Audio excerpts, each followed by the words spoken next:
Pada kesempatan kali ini saya akan mempresentasikan hasil kerja saya tentang hukum adat dan perubahan sosial.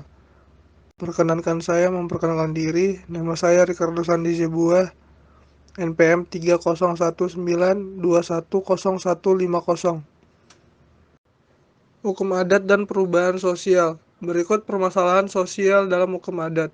Yang pertama yaitu konsep hukum adat yang selama ini dikembangkan oleh perguruan tinggi adalah konsep yang ditemukan oleh Van Volven yang tentunya sudah tidak relevan pada masa sekarang. Kedua, hukum adat yang merupakan sumber hukum nasional belum dilegalkan sebagai peraturan tertulis.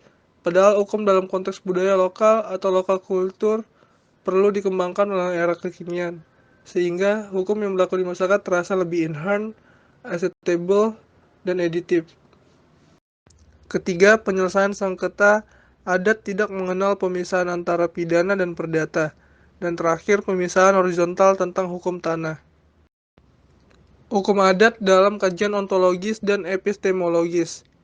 Secara etimologis, istilah hukum adat terdiri dari dua kata, yaitu hukum dan adat. Menurut S.M. Amin, hukum adalah kumpulan peraturan yang terdiri dari norma-norma dan sanksi-sanksi yang bertujuan mengadakan ketertiban dalam pergaulan manusia sehingga keamanan dan ketertiban terpelihara. Adat merupakan pencerminan daripada kepribadian sesuatu bangsa, merupakan salah satu penjelmaan daripada jiwa bangsa yang bersangkutan dari abad ke abad. Hukum adat menurut Prof. Dr. Soepomo, SH, adalah hukum yang tidak tertulis di dalam peraturan legislatif, meliputi peraturan yang hidup meskipun tidak ditetapkan oleh yang berwajib, tetapi ditaati dan didukung oleh rakyat berdasarkan atas keyakinan bahwasannya peraturan-peraturan tersebut mempunyai kekuatan hukum. Urgensi hukum adat. Yang pertama, Indonesia yaitu negara multikultural. Indonesia terdiri dari bermacam-macam suku, ras, etnis, klaim, agama. Hukum adat muncul untuk menjaga dan mengakomodasi kekayaan kultural bangsa Indonesia yang semakin terpendam sehingga tetap dikenal dan menjadi elemen penting dalam perumusan hukum nasional yang adaptif dan mempunyai daya akseptabilitas yang tinggi untuk masyarakat. Kedua, hukum adat dalam tata hukum nasional Indonesia. Kedudukan hukum adat dalam konstelasi tata hukum nasional Indonesia senyampang ia tidak menghambat segera tercapainya masyarakat sosialis Pancasila yang notabene dari dulu sampai sekarang menjadi pengatur hidup bermasyarakat kita, harus menjadi dasar-dasar elemen unsur-unsur hukum yang kita masukkan dalam hukum nasional kita yang baru.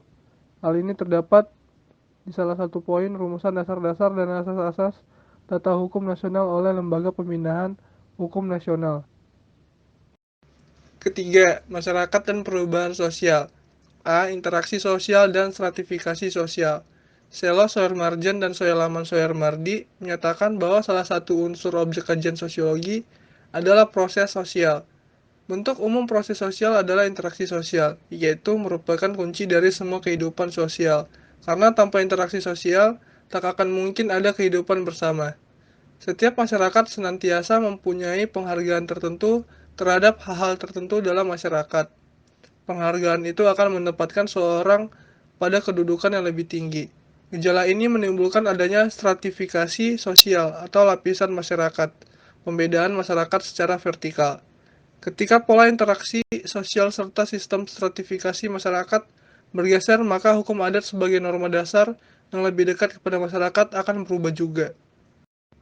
B. Perubahan sosial dan kebudayaan. Manusia pasti mengalami perubahan. Perubahan itu dapat terjadi pada nilai sosial, norma sosial, pola perilaku organisasi, lapisan masyarakat, lembaga kemasyarakatan, interaksi sosial, dan lain sebagainya.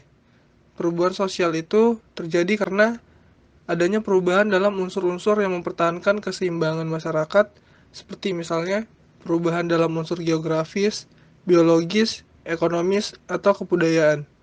Para pakar sering mempersoalkan tentang hubungan antar perubahan sosial dan perubahan kebudayaan.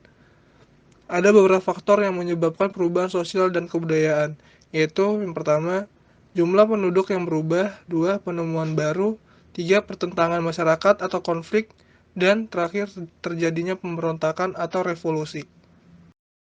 Kesimpulannya, Sudah sekian lama pembahasan tentang hukum adat belum diadakan pembaharuan dan reobservasi ulang. Masyarakat tidaklah statis. Ia akan selalu berubah dan mengalami proses dinamisasi. Seseorang yang tidak sempat menelaah susunan dan kehidupan masyarakat desa di Indonesia misalnya akan berpendapat bahwa masyarakat tersebut statis, tidak maju, dan tidak berubah. Pernyataan demikian didasarkan pada pandangan yang sepintas, kurang mendalam, dan hanya berhenti pada satu titik. Karena tidak ada suatu masyarakat pun yang berhenti pada satu titik tertentu sepanjang masa. Apalagi perubahan yang terjadi di masyarakat dewasa ini berjalan normal dan menjalar dengan cepat berkat adanya pengembangan ilmu pengetahuan dan teknologi modern. Oleh karena itu, tidak ada alasan untuk segera dilakukan rekonstruksi dan re-research terhadap konsep hukum adat di Indonesia. Sekian hasil dari presentasi saya ucapkan terima kasih.